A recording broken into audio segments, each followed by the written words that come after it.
Good morning, everybody. Hey, welcome to today is Wednesday, December 1st. I know you haven't seen me in a while. I had a little downtime over Thanksgiving holiday. And before that, I had a business conference to go to help figure out how we can add massive value to our clients and their current circumstances. So it's been a good couple of weeks, but glad to be back in the saddle here and joining Dave here in just a moment. But before we do that, remember, there's only one thing that any of us can control, and we're seeing a lot of volatility in this market, and that's how much risk you have. Give us a call, 863-382-0037, to determine how much risk you have in your portfolio. So with that, we've got Dave coming up next.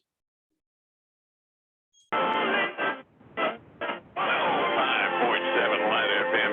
Trade is there. It's 8:40 now, 20 before 9.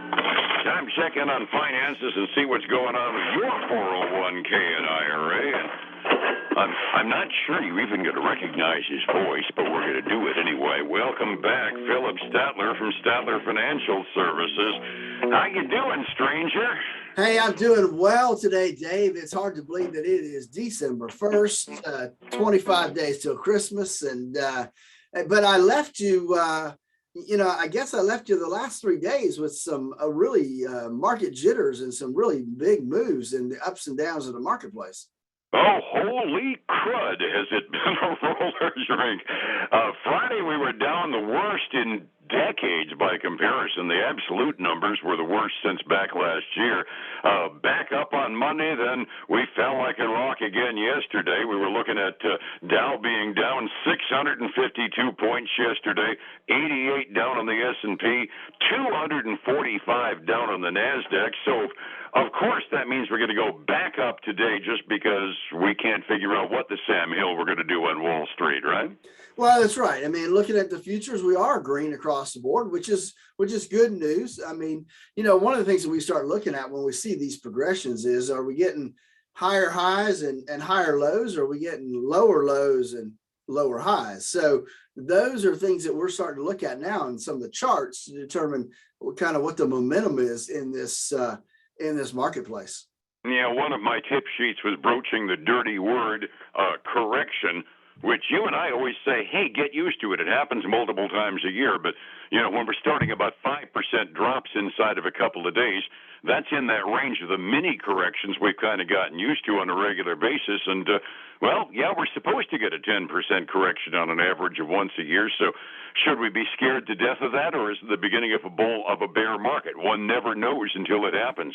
You don't. And the problem is as this market continues to go higher and higher, that 10% correction dollar value goes higher and higher. And that's what really, I think, gets people's attention. They quit looking at the percentage and they start looking at the dollars. And, a 10% correction on a 34,000 Dow, that's a pretty steep number.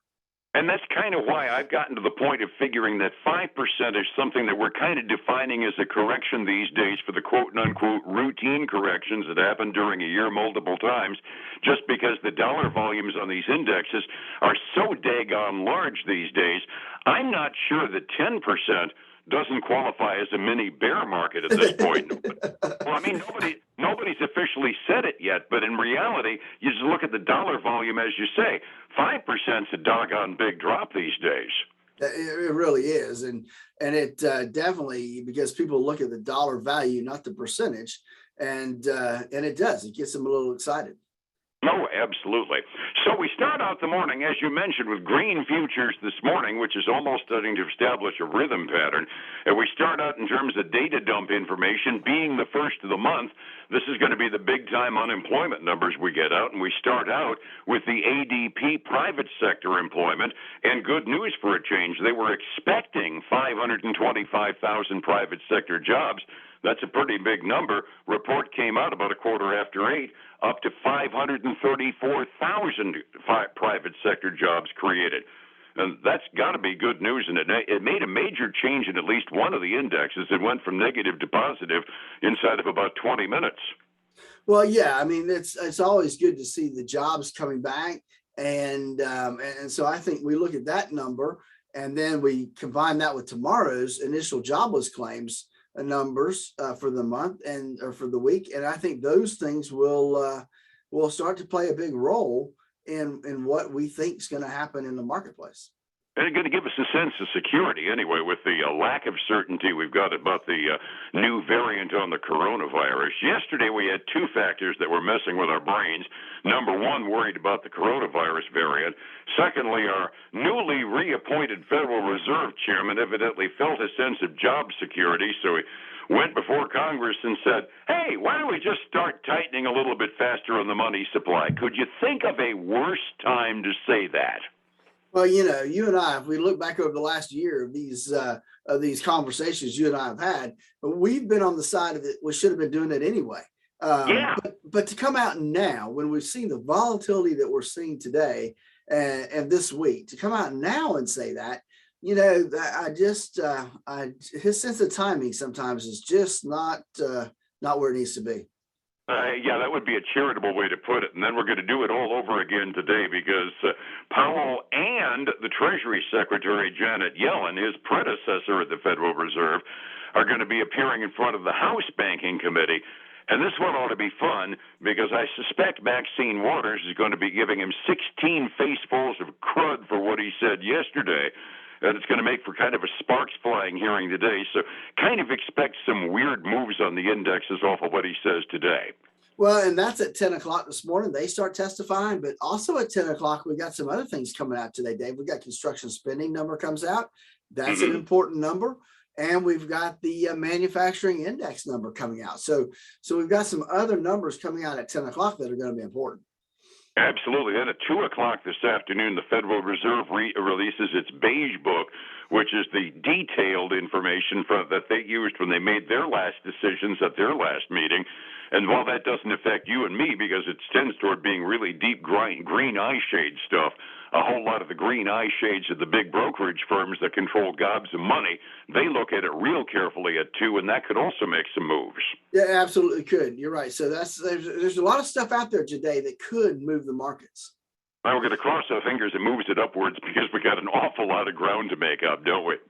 And we really do. That's for sure after Friday. After we had Old Home Week on the phone before we went on the air, I didn't even ask you whether or not you knew about any companies with quarterly reports this morning. Hey, we do have a couple coming out today, Dave. We've got Salesforce, which is a big gorilla in the client services model with their software, and so they had better than expected earnings on both the top and bottom line. However, they're getting beat up this morning because fourth quarter guidance did not line up with the expectations of the analysts. And so they're down over 5% this morning. Holy crud. Yeah, I see them on my big loser list even. Yeah, and that's the reason why. So we go to the next, and this is a tech company too, Box. A lot of us use Box.com as a place to, it's kind of like Dropbox.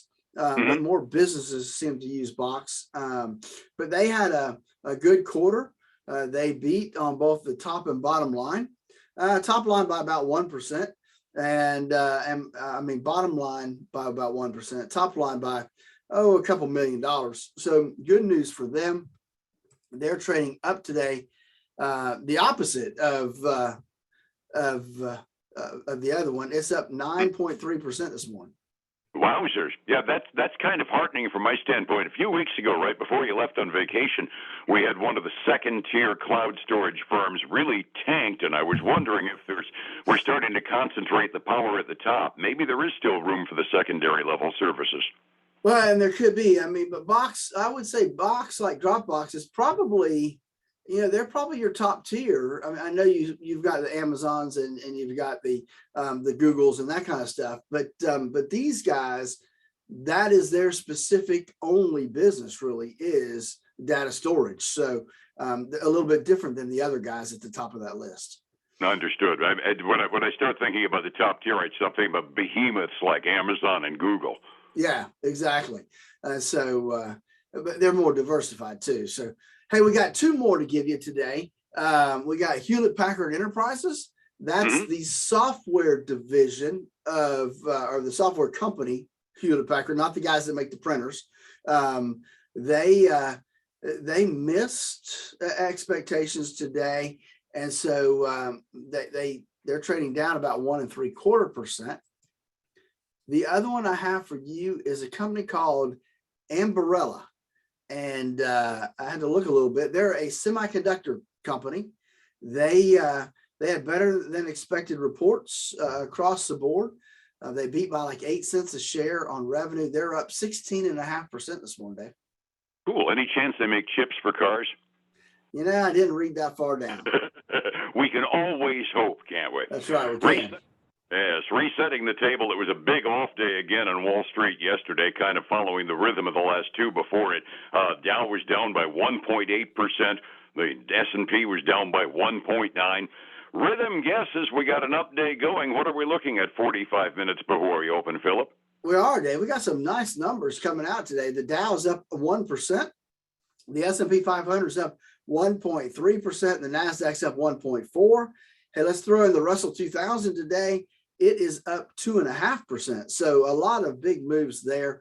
If we look at the commodity side of the fence, silver is flat, but it is down. It's fallen significantly since I've been gone, down below $23 at $22.80 an ounce. Gold is up 0.8 today at $1,790 an ounce. Crude oil is taking a big jump today, up 2.75% to $68 a barrel. Yeah, and the projections for how contagious the virus was yesterday, the overnight oil futures, we had it down at like $64 yesterday morning when I was talking about it. Yeah, and that looked good. I mean, it's interesting. I look at other articles that say, "Hey, we can still see oil at $1.50." I mean, no, 150. Yeah, you know. Yeah, under 70 still sounds like a flashing blue light special to me at the moment. Oh, absolutely. Absolutely. Overseas markets all responding to our futures and going up. Asian Rim up by modest amounts at the close this morning. Europe is having a party. I've got some indexes up close to 2% midway through their day. Phillip, the big thing going on this week, in addition to all the stuff we talk about and your radio show on News Talk 730 and 95.3 FM, is on Friday. We're going to keep everybody safe, aren't we? Absolutely, Dave. It is the annual shred day here at Statler Financial, and we're excited about that again. We're going to do it just like we did last year, Dave. It's going to be a drive-through. So you can stay in your car, pop the trunk. We'll take everything out for you and go take it to the shredder, and they will shred it right there on the property for you.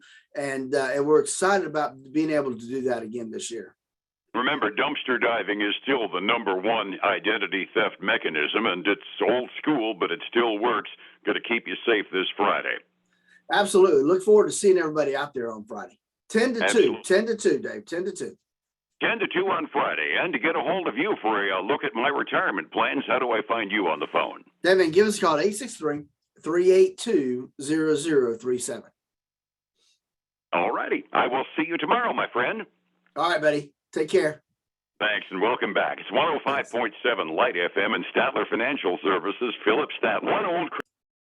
Hey, folks, again, I want to thank you for joining us. I'm glad to be back in the office again. I will be out a couple of days next week for some continuing education. You got to get all that in before the end of the year. But, hey, have a great week. I look forward to speaking to you again tomorrow, and I hope I get to see you on Friday from 10 to 2 for our annual shred day. Take care. I'll see you then. Bye now.